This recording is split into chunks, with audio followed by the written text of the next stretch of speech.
Obrigado, Marcos. Agradeço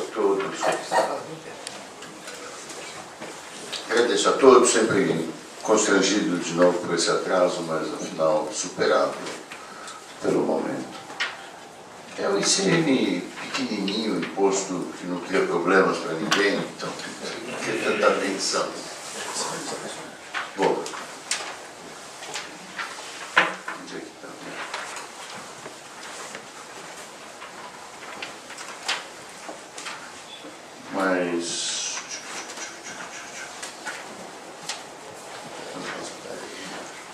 Mas olha, eu agradeço, é um momento muito oportuno para discutir a questão fiscal, em geral, um pouco do ICMS mais especificamente. Eu estou muito impressionado com a quantidade de iniciativas parlamentares e de discussões jurídicas, mudanças de lei, Constituição, etc., que eu tenho chamado de torpedos contra o Estado de São Paulo, de certa forma, por atacar um pouco a base de tributação do Estado, que é o ICMS. Nós vamos chegar, estou distribuindo algumas cópias que eu pedi para ser retirado desse conjunto de legislação. Talvez pudéssemos dar um passo atrás e dizer que o ICMS ele é praticamente um imposto sobre valor adicionado, como todos sabemos, com essas características não cumulativas. Portanto, eu ressaltaria uma característica que é, na verdade, o respeito ao crédito da etapa anterior do processo de produção ou de circulação de mercadorias.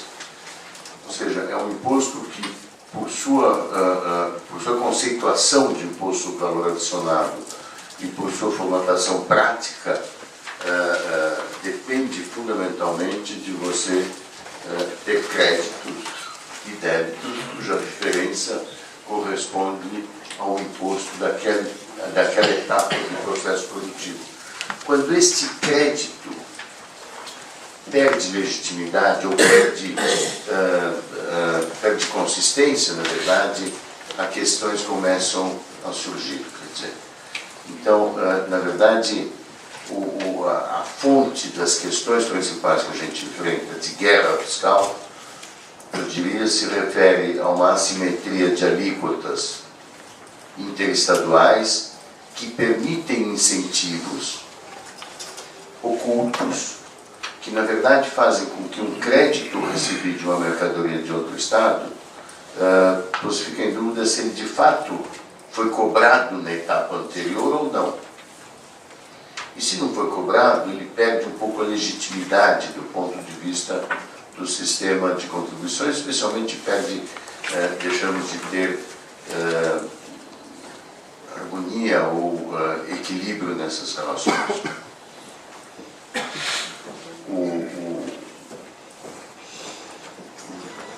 Então, a questão que deriva de toda essa guerra fiscal e dessa forma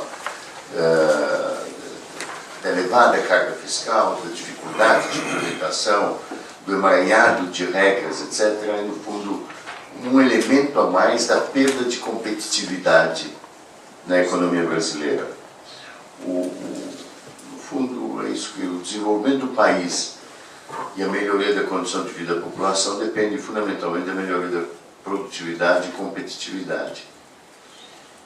Nós estamos claramente num acentuado processo de desindustrialização e, em parte, evidentemente, a questão do ICMS contribui, é parte do problema, mas também não é a única.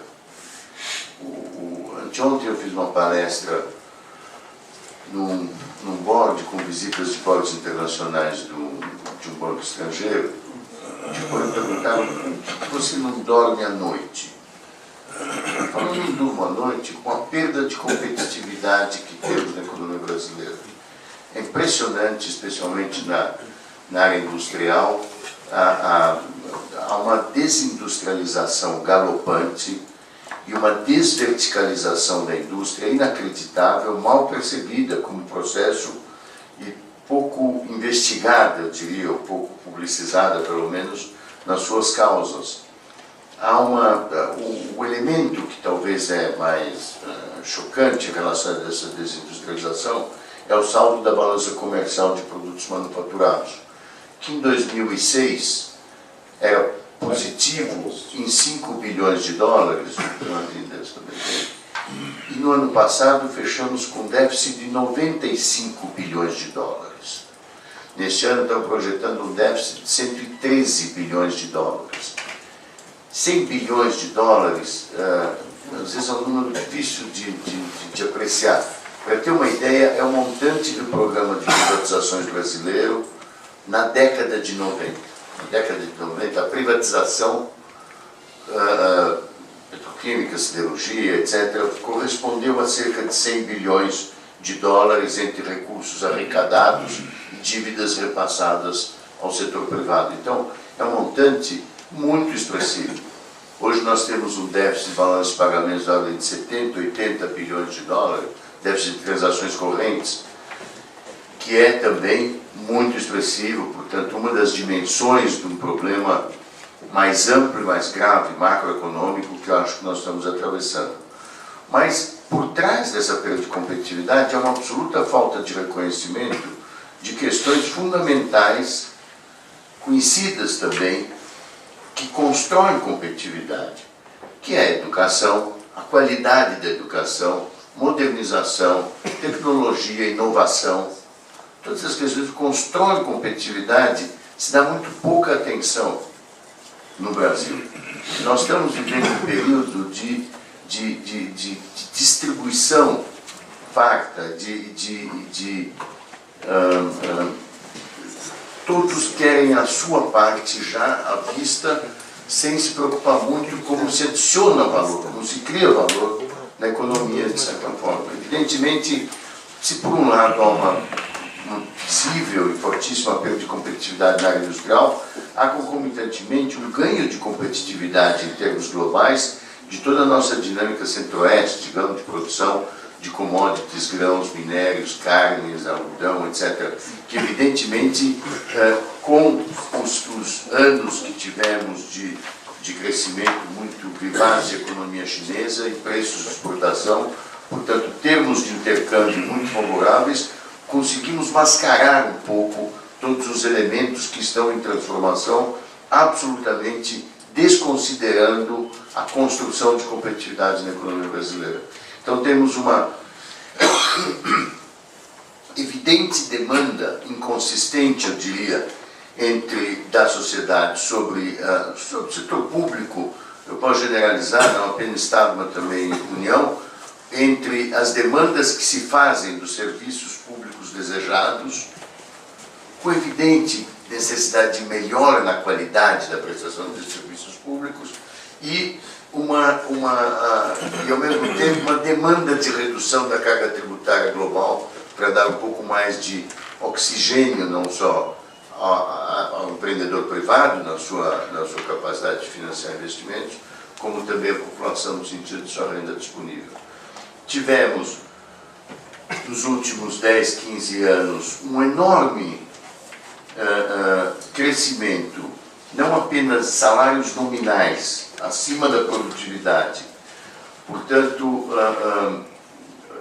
custos unitários de trabalho crescentes com uma moeda valorizada e, portanto, custos unitários de trabalho em dólar explodindo, que então, evidentemente, é um dos elementos por trás da perda de competitividade relativamente ao resto do mundo. Este quadro da incapacidade de perceber custos e construção e produtividade, eu enfatizaria, acho que é muito grave. Muitas vezes se atribui ao ICMS uma culpa que não é que não tem, mas é uma pequena parte de um processo, de uma questão muito mais ampla. Evidentemente, pulando um pouco para conclusões, estou um pouco desorganizado do ponto de vista da apresentação, nós estamos com um enorme desafio, como eu li também por aí outros autores, simétrico ao da China.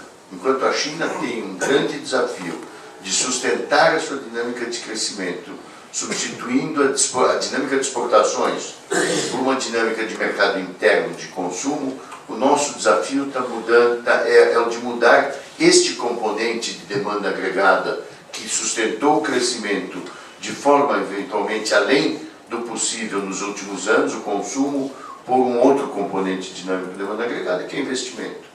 Como se faz essa transformação e como se criam as bases do reconhecimento público necessário para privilegiar essa transformação, é evidentemente uma das questões em aberto, muito difíceis, e sobre a qual, aliás, eu acho que nós estamos rapidamente regredindo do ponto de vista do controle fiscal consolidado e macroeconômico. Eu lembro de um artigo recente do Fábio Jambiage, no jornal Valor. Eu enfatizo muito a leitura, se tiver algum mecanismo de partilhar o artigo é bom, que diz, olha, nos últimos 20, 30 anos construímos bases de um ordenamento fiscal no país muito importante, que é a unificação orçamentária, criação do Secretário do Tesouro Nacional, fim da conta movimento, tirar do Banco Central a diretoria de fomento, a lei de responsabilidade fiscal, etc., vários elementos. Ele termina o artigo dizendo dessa geração que dedicou os últimos 20, 30 anos a esse processo, várias pessoas aqui dessa trajetória, citando Cervantes, e diz assim: se nos vale a vida. É uma sensação às vezes. Ontem eu estava no Congresso, fui discutir uma questão de avanço do ISS sobre o ICMS, uma questão de tirar a substituição tributária do Simples Nacional, fui discutir a questão da mudança do indexador da dívida, tive com o secretário do Tesouro Nacional discutindo uma projeção de superávit primário do Estado, como está, etc. Tal. Ontem eu vi a votação da cláusula que requeria que o governo federal compensasse uma eventual carência de superávit primário dos estados e municípios. A LDO de abril, deve ser de 2012, que fixa os critérios para a preparação do orçamento para 2013, então a LDO é de abril, o orçamento é de setembro de 2012 para o orçamento de 2013. Diz que temos que ter um superávit primário de 150 bilhões de reais. 100 bilhões de reais do governo central, arredondando números, e 50 bilhões de reais de estados e municípios. E que se os estados e municípios não fizessem a sua parte, digamos, em vez de 50, fizessem 40, o governo federal deveria cobrir a diferença, ou seja, fazer 110 em vez de 100. O que foi aprovado ontem é que o governo federal não está obrigado a cobrir eventuais diferenças dos governos estaduais. Vários governos estaduais têm problema, podemos depois ver por quê. São Paulo está absolutamente ótimo, cumprir a sua meta, etc. Mas, no fundo, é uma mudança retroativa da LDO do ano passado. Se a gente não acredita mais na lei de diretrizes orçamentárias, de alguma forma dá balizamentos, nos anexos mostra variações trienais, 3 anos, dos maiores componentes fiscais, portanto, a gente não acredita mais na preparação do orçamento e nem no orçamento. Estamos esfarelando a construção de bases que são fundamentais por trás da consolidação da estabilização na economia brasileira. O ranking de competitividade, todos conhecemos, todos lemos essa questão de Doing Business em Brasil. O Brasil está muito mal no quadro em 56º lugar. O Delfim recentemente organizou alguns desses elementos numa palestra que fez na Associação Comercial,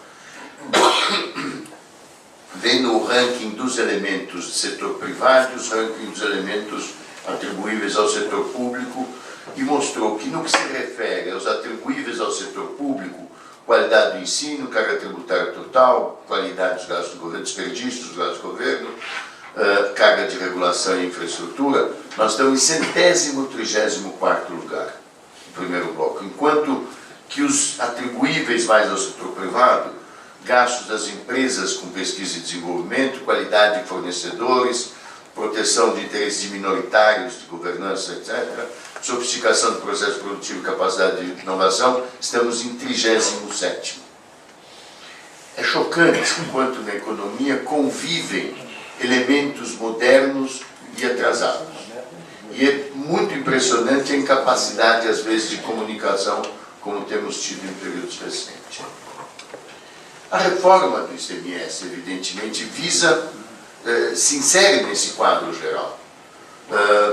Evidentemente, deveria contribuir para, não é suficiente a preparação aqui da equipe, atribui ao ICMS uma determinação que, a meu ver, não tem. É parte de um quadro mais amplo, contribui para garantir um melhor ambiente de negócios com imposto mais simples. Inibe uma guerra fiscal que prejudica o conjunto da arrecadação e cria desequilíbrios concorrenciais. Podemos aprofundar essa questão, esse quadro da guerra fiscal, que é também impressionante.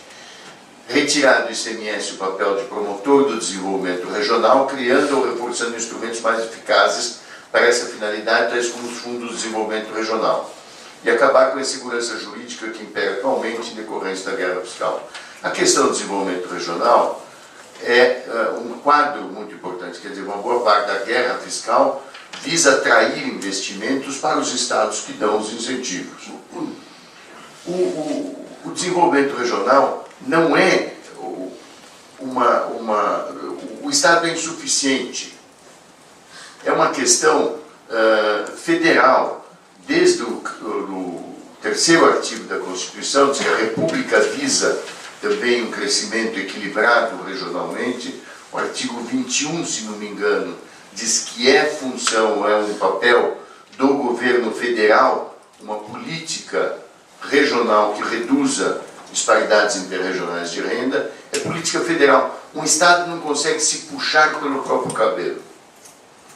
Ele dando incentivo. É visível que os estados que dão incentivos mais fortemente entram em crise fiscal. Em parte como resultado do próprio êxito de atração de investimentos, trabalhadores, novos. Eles não têm condições de dar,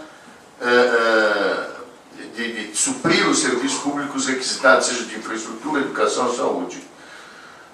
Goiás é um exemplo, evidentemente, mas nós vimos isso no Espírito Santo, que em certo momento o Estado não conseguia nem organizar a base de segurança.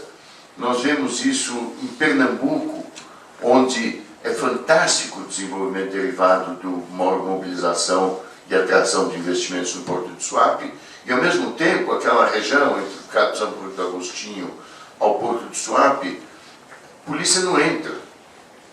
É tiroteio, é máfia quem controla, quer dizer, são 670 mil trabalhadores, como se fosse, que não tem casa no lugar, não tem família, não são de lá. São atraídos repentinamente fora de uma estrutura de desenvolvimento mais consistente. E nesse sentido, evidentemente, coloca em xeque o que é mesmo um desenvolvimento sustentável que pode ser promovido e se o incentivo é o melhor papel. O fato é que a questão da organização do desenvolvimento, falta um bom plano nacional de desenvolvimento regional.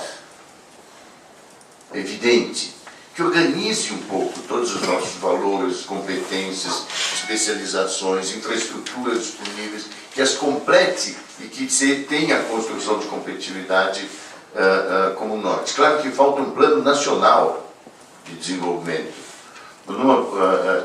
Recentemente estava fazendo uma palestra na Casa das Garças e o Pedro Malan diz, olha, não fala muito de plano nacional, falta um rumo, falta coisa. Eu falei, isso é grandioso, de repente alguém pode se ver ou querer se ver de novo no papel do Geisel, no segundo PND de 1980. Não é? Fala que falta uma agenda estruturada de ações públicas, pelo menos, e de fato uma concatenação entre instrumentos possíveis de mobilizar.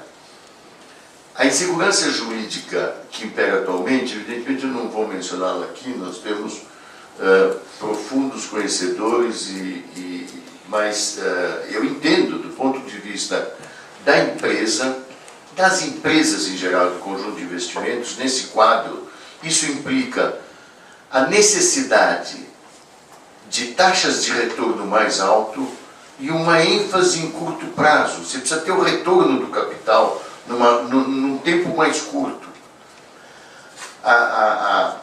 O risco e a incerteza, o risco decorrente exige retornos mais elevados. Quer dizer, você não consegue expandir o prazo de planejamento empresarial e, portanto, ter um retorno do capital relativamente menos incerto e num prazo eventualmente mais longo. Então, é um outro elemento, quer dizer, acaba constituindo um elemento que enfatiza um curto-prazismo presente. Nós vivemos um mundo de fachada, de elementos, de aparências, de uma publicidade, de uma necessidade daqui o meu agora à vista. Quer do ponto de vista das demandas públicas, quer às vezes das consequências para as empresas que esse quadro, a meu ver, apresenta. Os casos acabam sendo, do ponto de vista empresarial, desafios impressionantes. Quer dizer, quando você tem uma empresa, eu vou puxar o caso da indústria automobilística, um pouco disperso, mas na indústria automobilística todas as empresas sabem que a fábrica sai de graça. O investimento é pago por incentivos fiscais, 1, 2, 3 bilhões de reais, o que seja. As grandes, no entanto, começam a pedir 120%, 130%. O tipo de incentivo que os estados estão dando são tão estapafúrdios que nós estamos chegando a 250%. Como eles publicizaram o caso, não sou eu, posso mencionar. A Nissan e a Peugeot Citroën, nos seus investimentos aqui em Resende, estado do Rio, financia 80% do ICMS em 50 anos, com 30 de carência. Na Bahia, o desenvolvedor diz, não, a gente paga o ICMS, está aqui, tem o financiamento da agência de fomento, dizer Bahia, ao pagamento do ICMS. Está aqui, eu paguei integralmente, os juros não são subsidiados, como no Espírito Santo, ao contrário, são o TJLP do BNDES. Mas se você devolver o empréstimo dentro de 12 meses, você tem um desconto de 97% do saldo devedor. Vai por aí. Em Pernambuco, uma grande empresa, um grande investimento de uma grande empresa automobilística, da Fiat. No município de Goiânia, em Pernambuco, tem 4 milhões de metros quadrados recebidos de graça do governo do estado e do município, com a terraplanagem e infraestrutura preparada, diferimento do ICMS da importação, em vez de pagar na liberação da mercadoria, diferido, e na saída do veículo tem um rebate de 95%, teve uma redução a zero, zeraram o PIS e COFINS, pegaram um projeto incentivado antigo que tinha um crédito igual ao PIS e COFINS, portanto, de dobro o incentivo, não só zerou o PIS e COFINS, como deu um crédito igual que seria devido, zeraram o IPI. O coeficiente de importação da empresa lá deve ser da ordem de 80%. Quer em relação ao peso do veículo, temos aqui pessoas que conhecem melhor essa estrutura industrial, mas é 80%, quer do ponto de vista de valor do veículo. A própria Fiat em Betim não tem um coeficiente de importação superior a 20%. É mais baixo, provavelmente. Financiado pelo BNDES, o investimento. Financiado pelo BNDES. Sem conteúdo nacional. Adding insult to injury, financiado pelo BNDES. Quer dizer, então, a velha indústria, eu estou pegando o caso automobilístico, mas seguramente ele pode citar outros. A velha indústria tem coeficientes de importação de 60%, 80%. Portanto, parte da produção industrial que nós estamos vendo mascara o fato de que o conteúdo importado é muito superior ao que costumava ser. O Mário pode dizer melhor dessas questões. Mas a velha indústria automobilística, essa do PC, do Vale do Paraíba, etc., tem coeficientes de importação inferiores a 20%. E muitas vezes você não pode criticar a empresa. A empresa é obrigada, do ponto de vista competitivo, a otimizar, tanto quanto a concorrência o faz. São impasses, quer dizer, a empresa do ponto de vista competitivo, ela é obrigada a perseguir as melhores possibilidades. Portanto, do ponto de vista real, você diz, olha, não, ela tem que fazer isso para estar ainda frente à competição, dada a natureza do esforço. No entanto, se pegar a petroquímica, passa no mesmo período que eu citei, 2006, para a indústria manufatureira um superávit de 5 para 95 de déficit no ano passado, a petroquímica passa, se eu não me engano, de um déficit de 8 para um déficit de 32 bilhões de dólares. A BIMAC e Sindimac passa de mais 6 para menos 18. Menos 20 esse ano. Menos 20 esse ano. A Biquim é menos 28, fechando ano passado, em 12 meses está menos 32, se não me engano. Sindipeças, autopeças, passa de mais 2 para menos 6. Então, qualquer setor que você vê, evidentemente, está afetado de alguma forma. Esses desequilíbrios concorrenciais, evidentemente, você tem por estados que não têm as empresas, não tem uma empresa automobilística no estado, portanto pode dar para aquela empresa. São Paulo não pode acompanhar, porque normalmente, se nós damos para uma empresa, digamos, se dessemos, as outras que estão aqui há 50 anos e eu que estou aqui trabalhando o tempo todo não ganho. Portanto, São Paulo pode dar incentivos, eventualmente, quando os dá, e normalmente dentro do espaço legal possível, setorialmente. E, portanto, se você quiser comparar com a indústria automobilística, não adianta, você quebra o Estado, porque é muito grande o valor da renúncia fiscal. Seria muito grande o valor da renúncia fiscal correspondente. Portanto, tem desequilíbrios concorrenciais. Os estados estão crescendo, não sei o tempo, mas os estados estão crescendo.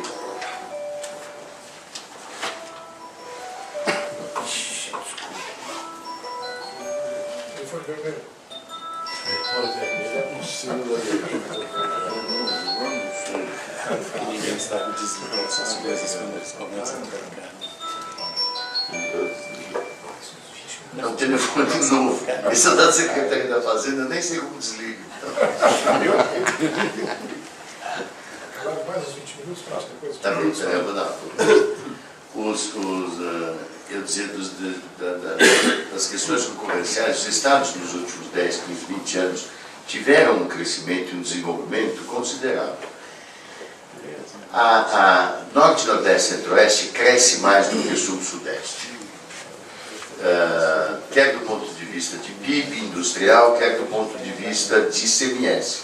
Portanto, há um saudável processo de descentralização. O governador Alckmin diz assim, olha, São Paulo não consegue crescer sozinho. Portanto, um certo crescimento que reduza disparidades é até um horizonte mais fácil para as empresas de São Paulo, para o Estado.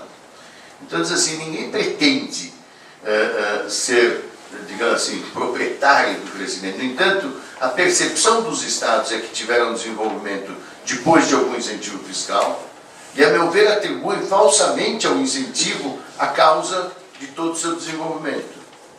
Quando, na verdade, o desenvolvimento ocorre por vários mecanismos, quer econômicos que tornam o centro mais caro, deseconomias de escala, seja o que for, quer oportunidades mesmo que você tem de logística, de custo mais baixo, de mercados locais, etc. Então, há uma má percepção da condição geral dos estados no Brasil de promover o desenvolvimento, porque em vez de reconhecer isso, se atribui ao incentivo a causa do desenvolvimento. Se agarram ao incentivo como se fosse o oxigênio da sobrevivência dos diversos estados, deixando de reconhecer causas mais amplas que de fato estão por trás de espaços econômicos saudáveis que existem, que estão presentes e que os estados muitas vezes reconhecem mais.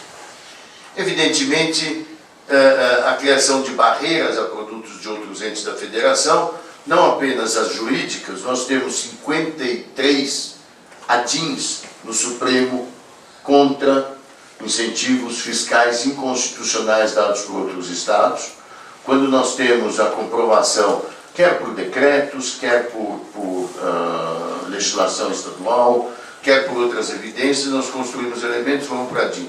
O Supremo já votou 17, se eu não me engano, a DINS, votou pela inconstitucionalidade dos incentivos fiscais dados sem aprovação do CONFAS, e, no entanto, estamos nessa situação. O ministro Gilmar Mendes também entrou com uma súmula vinculante com relação a essa questão. Todos têm um enorme temor do que poderia ser a súmula vinculante. Evidentemente, pode ser tudo, pode ser ou nada, quer dizer, depende do acordo, depende da modulação, depende de como ela sair. Alguém estimou o esqueleto, ou seja, o montante de dívidas de CMS, que passariam a ser devidos, caso reconhecidos ilegais os incentivos dados, em algo da ordem de 220 bilhões de reais. Portanto, impossível. Há um grande consenso, com nossa participação também, com relação à convalidação bastante ampla, geral e restrita, com relação a esses incentivos do passado. Também temos questões já discutidas no CONFAS e bastante flexíveis em relação à manutenção dos contratos vigentes, em relação ao futuro e por um prazo talvez longo demais. No entanto, isso é necessário do ponto de vista de construir bases para o crescimento. A convalidação à frente por 15 anos é uma preocupação, mas em todo caso, o fato é que já temos formatações de convênios no CONFAS bastante sólidas, que, no entanto, são insuficientes para interagir com os trabalhos de mudança fiscal no Senado. Vou dar uma corrida rápida, depois a gente volta. As barreiras, evidentemente, criam mercados regionais cativos, monumental, e São Paulo, temos a pretensão de não precisar de barreiras físicas nas estradas, as entradas são tão grandes que é muito difícil. Temos a pretensão de ter barreiras de sistemas, barreiras eletrônicas, de acompanhamento, fiscalização e tal. No entanto, a gente vai acabar sendo forçado a reinstituir, veja aqui o Clóvis, o Chiac, barreiras físicas. Uma dificuldade de que nas estradas federais, seja a Dutra, seja Minas, controlar Resende Itatiaia ou Extrema em Minas, dependeria da tua capacidade de intervenção nas estradas federais, onde que entra a Polícia Rodoviária Federal, a Polícia Federal. Então tem uma complexidade de mobilização desse sistema, mas criam-se barreiras de várias formas. A proposta inicial de reforma era fundamentalmente uma redução das alíquotas interestaduais a 4%. Como a base do incentivo é dar benefícios sobre uma alíquota de 12 ou 7 interestadual que agora tem, a proposta era migrar para uma alíquota interestadual baixa de 4, que pudesse ser aceita independente dela ter sido cobrada ou não no outro estado. Foi amplamente discutido, o ministro Mantega com os governadores, o Nelson Barbosa com os secretários, tínhamos tudo pronto. A proposta que saiu do Executivo para o Congresso já detopava com 12% para a SUFRAMA e 12% para o gás da Bolívia. A SUFRAMA, ainda que seja um bom instrumento de planejamento regional, é uma renúncia, a maior renúncia fiscal federal no orçamento de 2012 e a segunda maior renúncia fiscal federal no orçamento de 2013. Tem uma página no orçamento da União que chama despesas tributárias. A maior despesa tributária no orçamento de 2013 é com o Simples Nacional.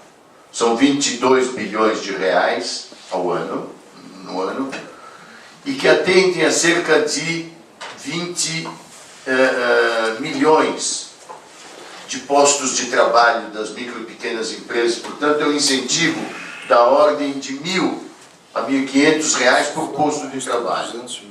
O da SUFRAMA, o Mário também está dizendo para o Yoshiraki, é uma renúncia de 22 bilhões de reais, é a segunda, para 100 mil postos de trabalho, portanto, algo da ordem de R$220 mil por ano por posto de trabalho na SUFRAMA. É uma insanidade. E eles têm, na briga com os estados, a pretensão não apenas de ter o benefício das renúncias fiscais federais, mas também querem ter a possibilidade de dar incentivos estaduais sem aprovação do CONFAS. A discussão da Lei Complementar 2475, parada pela Constituição, etc. 22 bilhões de reais na loucura de proposições em curso, Clóvis, de estender a SUFRAMA por 50 anos, numa multiplicação simplória, dá 1 trilhão e 100 bilhões. É insano. E eu tenho grande respeito pela SUFRAMA como instrumento e o processo produtivo básico como algo que se constrói conjuntamente, etc. Então, é uma questão. O gás importado da Bolívia, desculpa, vou passar um pouco de tempo, mas não tem tempo. É assim, o gás paga no destino.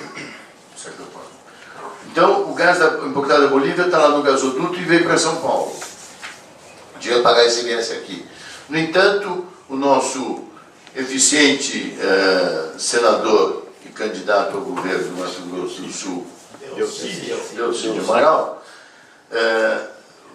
inventou uma descida jurídica do gás do Mato Grosso do Sul. A transportadora boliviana de gás vende para a BR distribuidora, ele emite a nota fiscal no Mato Grosso do Sul.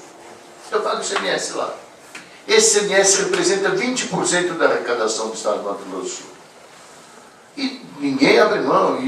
São senadores guerreiros, inteligentes, rápidos, presentes, trabalham, estão lá pela interface, são a representação, como é que chama? A representação do governo no Senado, que é o Eduardo Braga, Delcídio, são bons senadores do ponto de vista da sua presença e trabalho. O fato é que conseguiram 12% para a SUFRAMA e para o gás da Bolívia.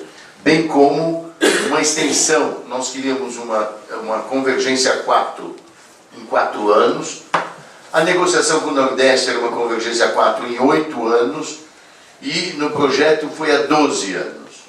Na discussão na CAI, encurtando um pouco as histórias, houve esse acordo Norte-Centro-Oeste, de se manter os 12%, e eu topo reabrir a simetria de alíquotas entre 7 e 4, em vez de 4 homogêneo. E assim foi aprovado na CAI e está pronto para ir para o plenário, com várias partes das discussões em curso. A compensação, haveria um fundo de compensação de perdas dos estados que tinham as alíquotas interestaduais reduzidas. Os estados exportadores líquidos perderiam. O sistema se move do consumo, mais para o consumo do que para a origem. Quer dizer, você reduz a alíquota, paga proporcionalmente mais no destino do que na origem. Portanto, haveria um fundo de ressarcimento, as perdas não seriam tão altas, um número pequeno de estados nós vamos ainda mostrar, e esse fundo seria paralelo a um outro fundo de desenvolvimento regional que daria recursos para os estados Norte, Nordeste e Centro-Oeste que alegavam perder o instrumento de atração de investimentos. São fundos que haviam sido desenhados para a convergência 4, a curto prazo. Para uma convergência longa, e para alíquotas diferenciais de 7 e 4, eu estive numa reunião, numa audiência do governador com a presidenta Dilma. O governador Alckmin chegou ao presidente e falou: presidente, 8 bilhões de ressarcimento em 20 anos, 160, mais 12 de desenvolvimento regional, vezes 20 anos dá 240, é meio trilhão de reais para manter tudo como está. Gasta melhor o seu dinheiro, em vez de manter, que é o 7.4 e tal. Está demorando, mas ela está um pouco nessa toada agora. Então, tinha um quadro, nessa alíquota 4, na convergência 4, 16 unidades das federações ganhavam, 7 perdiam, 4 tinha neutralidade, portanto era palatável do ponto de vista do projeto. Isso eu já falei. Aqui um pouco o material que eu distribuí, que é mais extenso, mas, se me prestar depois, mas o PRS-1, projeto de lei no Senado, que redefine as alíquotas interestaduais, isso foi aprovado na CAI da 106, são os fundos de compensação e desenvolvimento regional, que agora é possível que não saia também, porque há uma crescente preocupação tardia ainda e incompleta dessas questões fiscais do governo. O PLC 99 é o novo número do PLC 238, que é o projeto de lei complementar aprovado na Câmara, que reduz que modifica os indexadores da dívida, de IGPDI mais 6 para IPCA mais 4, ou Selic, o que for menor dos dois. Para o Estado de São Paulo não muda absolutamente nada até o fim do contrato do Programa de Ajuste Fiscal, que foi de 97, depois acho que foi assinado pelo Iochak em 99, até 2027, não muda o pagamento, mas o resíduo em 2027, em vez de ser Iochak de 130 bilhões, ele cai para 40 bilhões. Portanto, tem uma economia de 90 bilhões dadas pela redução da velocidade de crescimento do estoque da dívida com uma taxa de juros mais baixa do que a atual. O problema todo criado aqui é que o município de São Paulo, que vinha com a dívida IGP mais 9, quem dá origem pagou 20% do estoque da dívida na ocasião, podia rolar a dívida IGP mais 6. Quem pagasse 10, podia rolar a IGP mais 7,5. Quem não podia ou não queria pagar, rolava a dívida IGP mais 9. São Paulo pagou duras. O chefe deve ter feito 200 viagens para o Brasil nessa negociação, com a privatização do setor elétrico, Banespa, a CEAGESP, várias coisas. E tem IGP mais 6. A prefeitura, no entanto, não tem IGP mais 9. O IGP mais 9 acumulado da data do contrato até hoje fica 36% acima da Selic acumulada da data do contrato até hoje. Enquanto que o IGP mais 6 fica um pouco abaixo da Selic acumulada. Portanto, quem teve IGP mais 9 pleiteia, a Prefeitura de São Paulo especialmente, um desconto do estoque da dívida de 36,6%, que é dado pela diferença entre o IGP mais 9 acumulado e a Selic acumulada.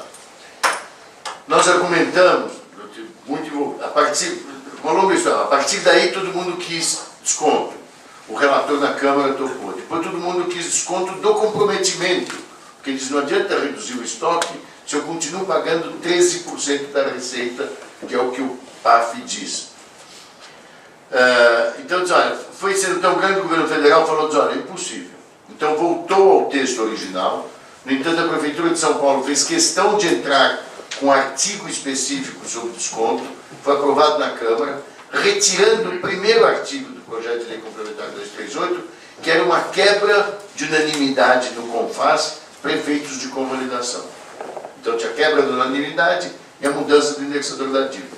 Conseguimos, com o relator, tirar essa quebra de unanimidade, aprovar a mudança de indexador da dívida, foi para o Senado, está no Senado e hoje se lê a notícia de que o governo federal mudou de ideia e não promove mais a ideia de mudança do indexador, especialmente por causa, eu diria, da tentativa de desconto do estoque da dívida, que podia ser um princípio válido. Isso é um problema. A PEC 197 é a chamada do comércio eletrônico. A Constituição diz com clareza de que a venda interestadual de um estado para outro, para não contribuinte, paga na origem. O comércio eletrônico está subindo algo ao redor de 5 bilhões de reais ao ano. 15, 20, 25, 30. Esse ano nós devemos estar em 30 ou 35 bilhões de reais de comércio eletrônico. São fundamentalmente entidades, Submarino.com, etc., de São Paulo, que vendem para outros estados. Então, o comprador eventualmente pode ir até uma loja ou um site, comprador de Recife, ver a televisão que quer e aí dar aqui os elementos que vende para o comércio eletrônico, paga 18% de ICMS aqui e não paga nada lá. Os estados estão dizendo, olha, não é razoável, eu quero passar esse comércio eletrônico a recolher o ICMS como comércio normal.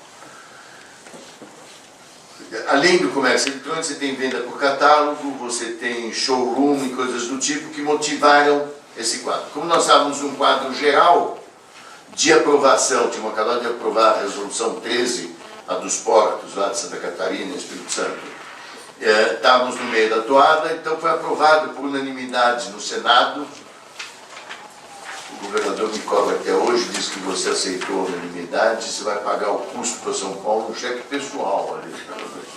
O custo da 197 para São Paulo é 2 bilhões e 200 milhões de reais ao ano, nas atuais alíquotas de 12,7.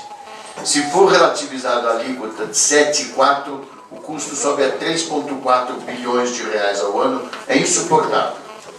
Não apenas porque pega o comércio eletrônico, porque pega todo o não contribuinte. Então, a venda a governos, a venda a um hospital, a um banco, a construção, pagava na origem. A venda a um não contribuinte. E daí modifica e partilha todas as vendas a não contribuintes.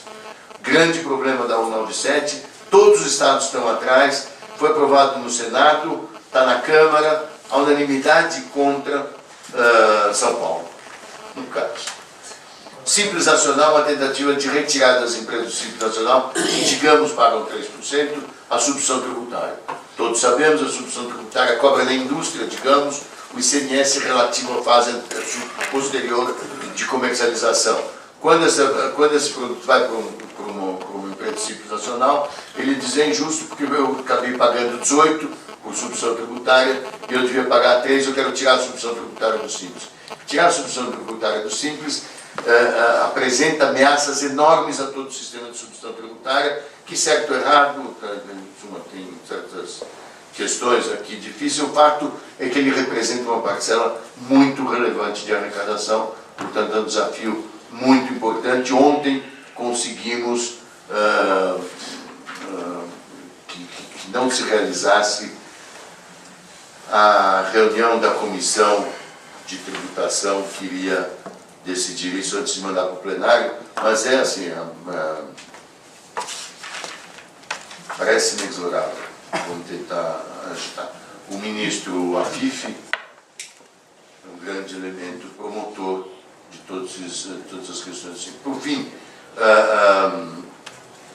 há uma medida, uma PEC reativada, estranhamente, mas não tanto, pelo deputado Luiz Carlos Rauli, que era secretário da Fazenda do Paraná até ontem, que proíbe impostos sobre alimentos, medicamentos e fertilizantes, bem como seus insumos, etc. Então, o quadro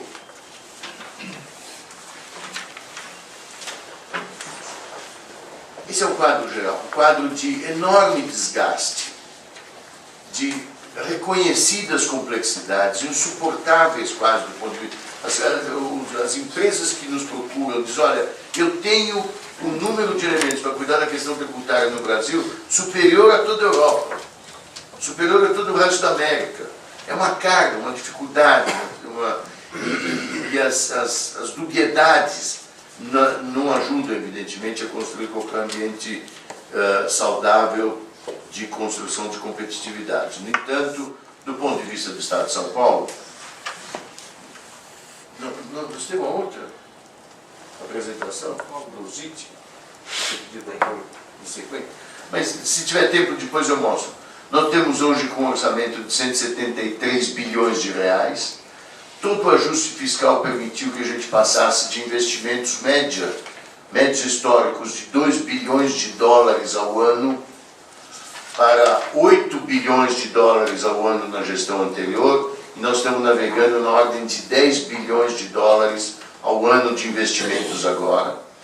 Metade praticamente metrô e CPTM, uma outra parte importante, temos uma fábrica de 9 linhas sendo tratadas entre o metrô e o CPTM, é impressionante o que tem em curso, a demanda evidentemente está nas praças, os projetos existem, às vezes com alguma precariedade, os recursos estão disponíveis e Brasil afora, São Paulo não é exceção, ainda que seja um pouco melhor, eu acho, tem uma enorme dificuldade de realizar efetivamente o volume de investimentos possíveis. Deixa eu depois eu vou fechar.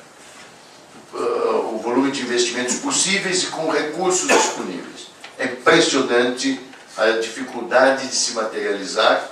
Eu posso, se vocês quiserem, tá? Eu acho que tem causas, excessos de meio ambiente, Ministério Público, tem uma mudança na estrutura de competição na indústria de construção, uma mudança na estrutura de concorrência na indústria de equipamentos, e todos contribuem, de certa forma, para atrapalhar essa questão.